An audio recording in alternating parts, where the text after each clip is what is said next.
ಎಲ್ರಿಗೂ ನಮಸ್ಕಾರ.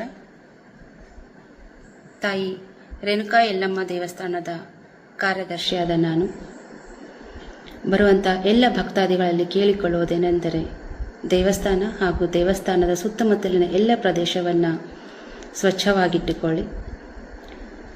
ಜೊತೆಗೆ ಪ್ಲಾಸ್ಟಿಕ್ ಮುಕ್ತ ಪ್ರದೇಶವನ್ನಾಗಿ ಮಾಡಿ.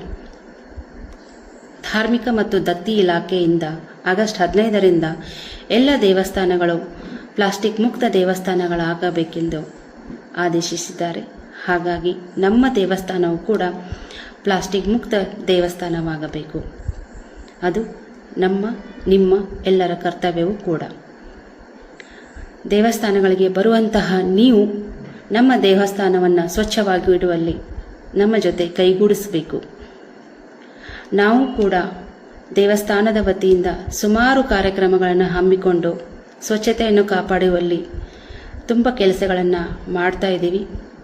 ನಾವಷ್ಟೇ ಮಾಡೋದಲ್ಲದೆ ತಮ್ಮದು ಸಹಕಾರ ನಮಗೆ ಬಹಳ ಮುಖ್ಯವಾಗಿದೆ. ವರ್ಷವಾರು ಲಕ್ಷಾಂತರ ಭಕ್ತಾದಿಗಳು ಬರುವುದರಿಂದ ದೇವಸ್ಥಾನವನ್ನು ಸ್ವಚ್ಛವಾಗಿಡುವುದು ನಮ್ಮ ಕರ್ತವ್ಯ ಕೂಡ. ಹಾಗಾಗಿ ನಮ್ಮ ಜೊತೆ ತಾವು ಕೈಗೂಡಿಸಿ. ಬರುವಂಥ ಭಕ್ತಾದಿಗಳಲ್ಲಿ ವಿಶೇಷ ವಿನಂತಿ ಏನೆಂದರೆ, ರಾಸಾಯನಿಕ ಮುಕ್ತ ಕುಂಕುಮ ಮತ್ತು ಭಂಡಾರವನ್ನು ಬಳಸಬೇಕಂತ ಕೇಳ್ಕೊಳ್ತಾ ಇದ್ದೀವಿ. ನಮ್ಮ ಆರೋಗ್ಯಕ್ಕೂ ಕೂಡ ಒಳ್ಳೆಯದು.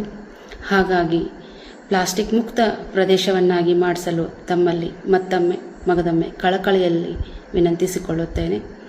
ನಮಸ್ಕಾರ.